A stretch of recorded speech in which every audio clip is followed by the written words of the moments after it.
Sega.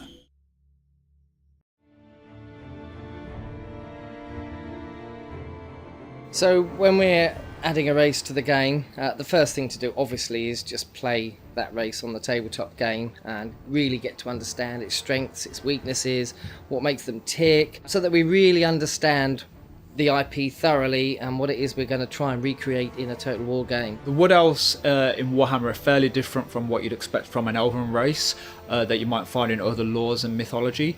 They're very diverse in that they do have that graceful, that wise look to them, but at the same time they have another side to them, a fairly vicious, fairly violent. Very, very stealthy, very skilled in with the weapons they use. They're small in number but powerful, and use smart tactics and clever magic to get their way.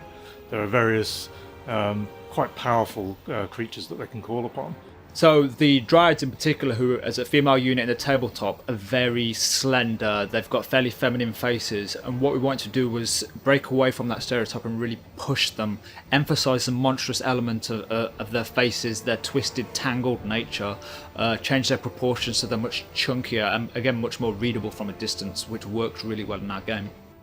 So the Spellslingers presented their own unique challenge. We just had them kind of hover in the air, but that didn't work at all. It looked very stale. We used aerial silk, where dancers hang from silk from the ceiling and they twirl in it, and we used that movement and the fluidity of that to put that back into the Spellslinger as a character, and then suddenly it kind of met everyone's expectations of what she was supposed to move like and how she would push herself around in the space. So the female units for the Wood Elves are fairly diverse. We've got the Spellsingers, who are more rooted in their traditional magic focused element, and then you've got units such as the Sisters of the Thorn, the War Dancers, and the female Glade Lords, who are just more ferocious or more hands-on.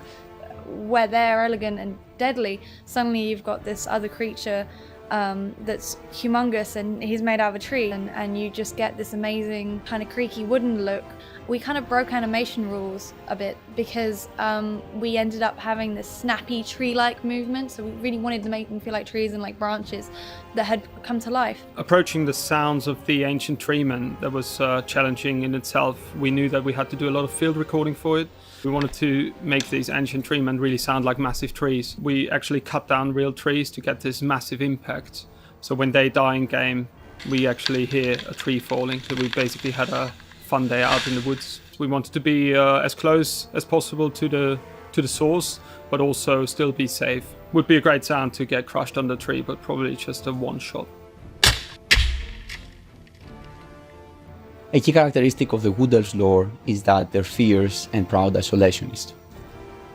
That created some issues when we tried to integrate Wood Elves in the Total Warhammer universe. So we wanted to create a set of mechanics that encouraged you out into the world. As you go and explore the rest of the world, what you're doing is you're building that inner core and that homeland up. So it will create a very, very different feel to any other race that we've ever done in Total War.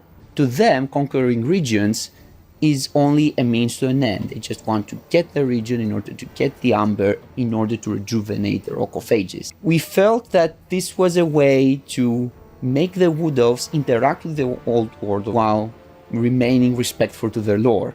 There's a number of different departments and different people with different ideas as to how we should be recreating the Wood Elves in the game. When you have a dream and everyone's got a different opinion on how they should move, the fun part is then finding everyone's ideas and making them come together and making a collaboration. And generally, as we're developing, we really want individual teams and individual people to be able to express themselves and put their own slant on things. And you see the quality of their work individually and as a team just shines through the end product.